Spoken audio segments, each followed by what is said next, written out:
Ramsuratkumar, Yogi Ramsuratkumar, Yogi Ramsuratkumar, Jaya Guru Raya. Rama Rama Rama Rama Rama Rama Rama Rama Rama Rama Rama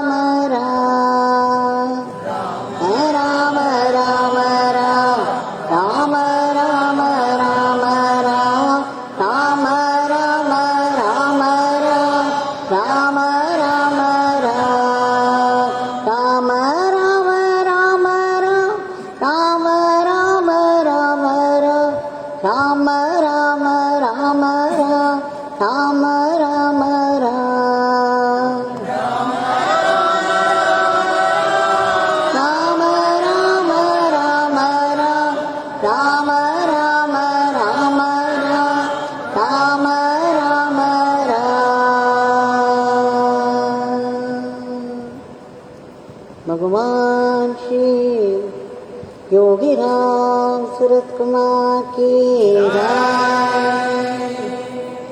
Sarvam Yogi Ramsuratkumar Ashram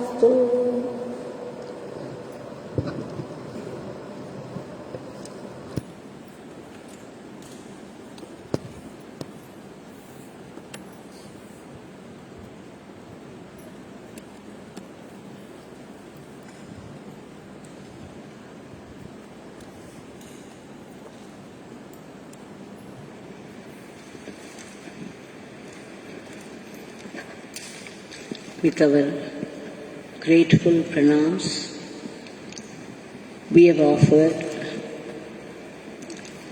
his powerful Nama Pushpas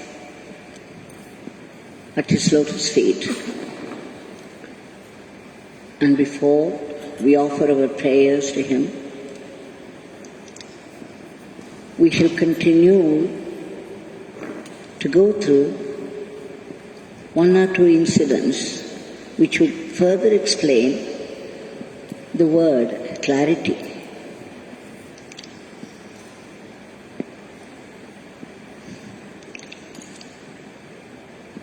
Generally, we come to understand that clarity is clarity in thinking. It's only when the water is clear one could see what is on the river bed. You cannot see the reflection of the object otherwise. Now something related to it is being taught by Lord Buddha to one of his disciples, his chief disciple, Ananda.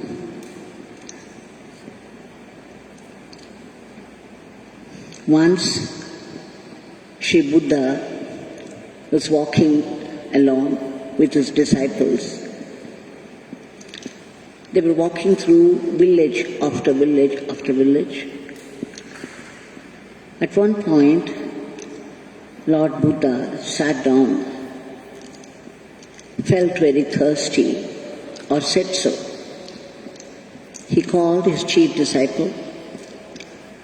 You remember as we came over to this place some 2 miles back, we came across a small stream of water. Now I feel very thirsty. Will you please take my begging bowl and bring water in that? Immediately, the disciple left. He walked back the 2 miles, went to the stream, and he found the stream was no more clear, that some bullocks, or probably bullock cart, it was a very shallow stream and a very small one at that. So some bullock carts must have waded through that. And therefore, it was not clear, it was muddy, and what was more, the dry leaves had fallen from the trees. So as soon as he saw it, he felt disgusted and returned promptly to say, "Master,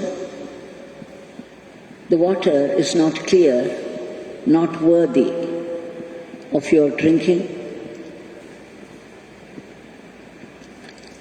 Perhaps I've heard people say some 2 or 3 miles ahead, there's a river of clear water, running water. So if we can wait for 2 more miles, we would get some good water to drink." Lord Buddha looked at him penetratingly and said, "My dear Ananda, so what if it is muddy? You walk back all those 2 miles again. You wait there on the bank of the stream until the water gets clear. Then you bring it." "Master," and then he kept quiet because the first feeling that he felt was anger for the master, that master should insist upon walking back the 2 miles and wait for the water to clear and then bring it. What is the point? The same 2 miles, if we walk ahead, we would come across fresh water, running water. But then his rigorous discipline all along had trained him to obey the master unquestioningly. So by force of habit, he accepted and walked back those 2 miles to the stream and then sat on the bank looking upon the muddy water. But now, by then, the water has cleared to some extent. The dry leaves had gone to another corner, moved away, and the water was slowly getting clear. So as he kept on looking at it with concentration, and as the water cleared more and more, suddenly it flashed. This is not for bringing water that the Master has sent me on this mission. It is a revelation. It is to understand a great point that I have been put on this mission. As he gazed at the water, determined to wait until it got cleared, he saw so many things. He began to contemplate. This is how the mind gets agitated, confused, and it becomes muddy with this thought and that thought, with this desire, that desire, with anxiety, tension, anger, jealousy, fear, grief. All this would confuse the mind and spoil its clarity. And this muddy mind is good for nothing. It cannot make a decision, nor can it act. But if you can separate yourself from this identity, and simply witness all those streaming thoughts. Okay, let there be anger, thoughts of grief, thoughts of tension, thoughts of jealousy. It is natural that the mind gets all this. You simply witness, you simply watch all those thoughts stream by, and then slowly once you begin to witness not adding your power to those thoughts by participating. When you get angry, you get involved with that anger, you are giving power to the feeling of anger, and then you get identified with the anger. I am angry. I become muddy. Suppose I feel angry with somebody. You simply see, oh, I'm getting thoughts of anger. It's okay. Let me not do anything about it. Let it pass. And thoughts of grief, okay, it is but natural. Let it pass. So when you begin to distance yourself from these thoughts and simply watch them, not reacting to it. By reacting, by participating, you are giving power to it. And slowly these thoughts pass by, and then there is clarity. And in the clarity of the mind, things reveal themselves as they are, not as distorted images. So he understood this. And immediately after taking water, he rushed back to the master and thanked the master profusely. Buddha smiled and said, "My dear Ananda, why are you thanking me? It is I who should thank you for bringing water for my thirst." Then it was Ananda's turn to smile and say with folded hands, in all humility and sincerity and earnestness, "Master, I have understood why you sent me on this, and I have learned." So this is what we too have to learn. When we get agitated, when there is no clarity, we know we have to bring the form of our Gurudev. Clarity is having Narration or the physical form of Guru. Clarity is to chant the name of the Guru. Clarity is practicing the words of the Guru. And clarity is contemplating on the existence of Guru, on the presence of the Guru. So we can do any one of these things, or all the four, or develop one of them,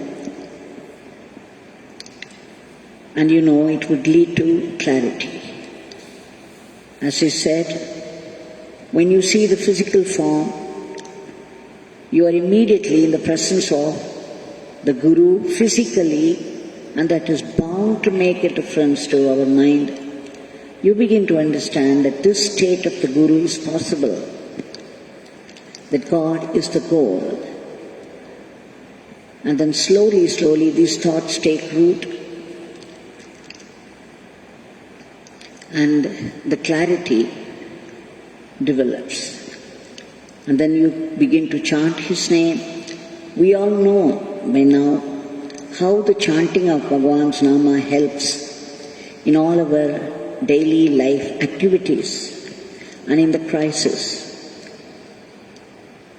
and how it clears the mind that gets muddy so often, unable to function.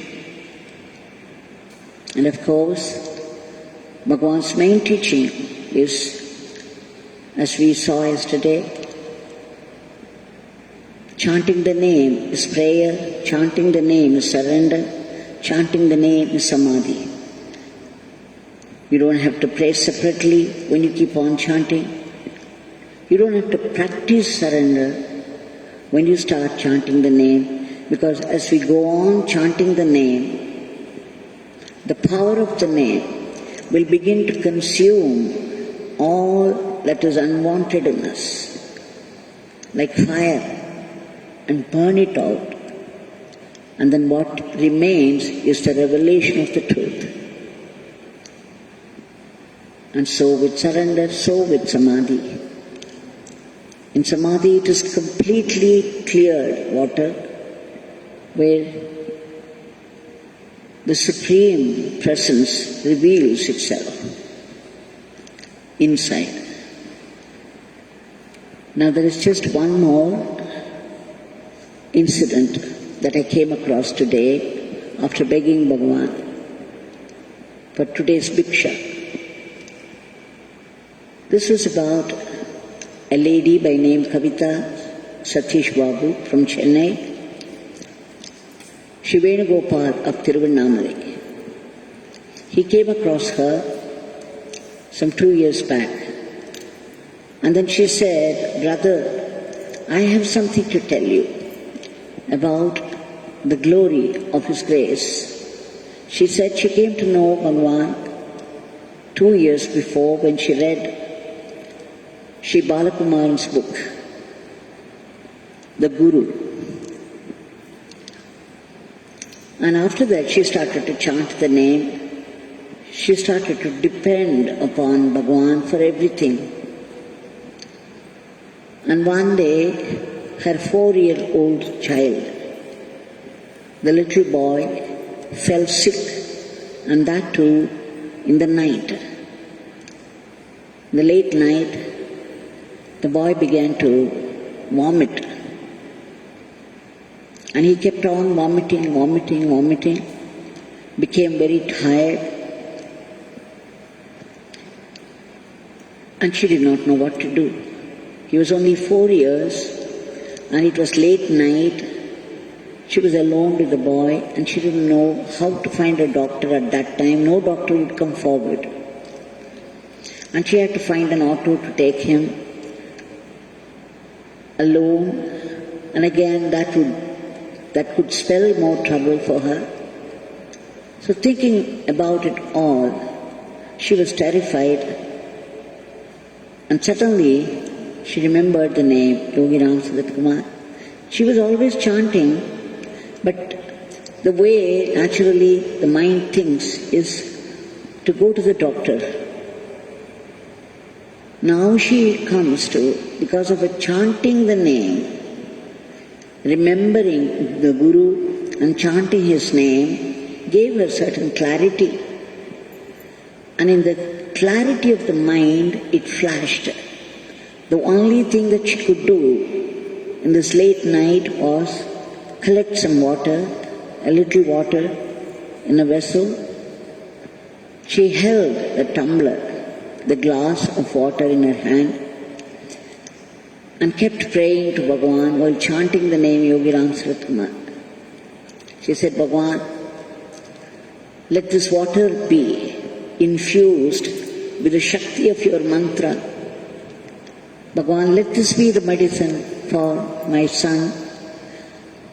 I am unable to find any other help. When you are there, please take care." She prayed. She did Nama chanting for some time and then gave this to her son to drink. Within minutes after that, the boy became very quiet and the vomiting stopped and he went to sleep peacefully. And then she said, "Brother, just see how Bhagwan is blessing us all. At mere calling out his name, so readily the help is available, and the way out of any suffering is in the very circumstance, the very environment itself. The simplest and the easiest way becomes a medicine. This is our Bhagwan's glory.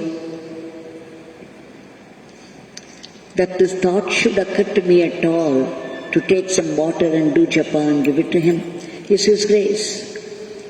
And then it worked. That's again His grace. At every level, He is assuring us that He is with us. This clarity to depend upon the divine when every other door is closed. and be grateful to Him for what it does, is all that we have to do. So let's offer our today's prayer at the feet of Bhagwan. Bhagwan, in the prevalent situation, we get news after news of the rapid spread of the disease, and people are stuck here and there with this horrid virus. Only you could do something. Your Nama is our best medicine, and we are resorting to it. We are begging you again and again with Nama chanting to intervene, to kindly intervene immediately to free the entire humanity from the clutches of this virus. Especially in India, it is fast spreading. It is very alarming. So we beg you again and again for that bestowal of praise, for that compassionate glance from you. One simple glance from you would immediately do the needful. We beg you 1,000,000 times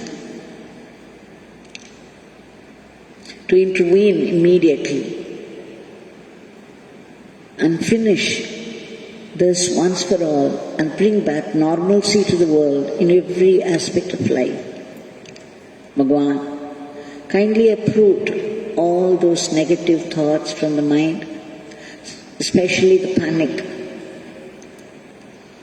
And Bhagwan, please enter the medicine so that it would kill the virus and its variants once for all.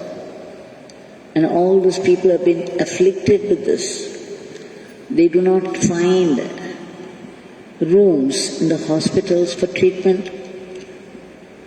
And again, there's a shortage of oxygen, they say, but then all the efforts are being made at every level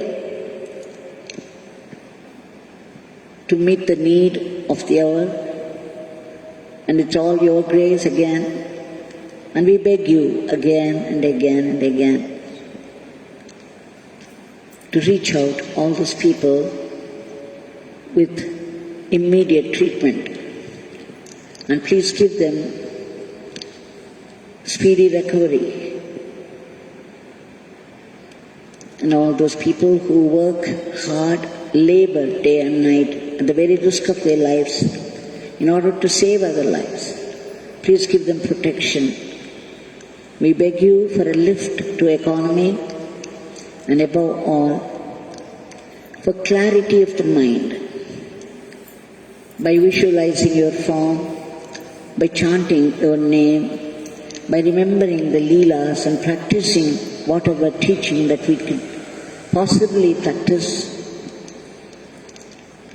and then remembering that you are all-pervasive, all-knowing, all-powerful. You are the Supreme Godhead.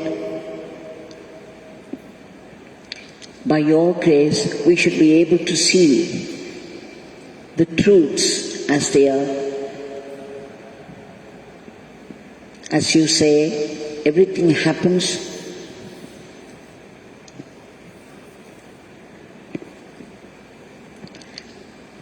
according to God's will, and it's a blessing that we should be able to see this truth through all these difficulties. We beg you again and again for speedy recovery of all these people who are down with this COVID and struggling. Jai Yogi Ramsuratkumar.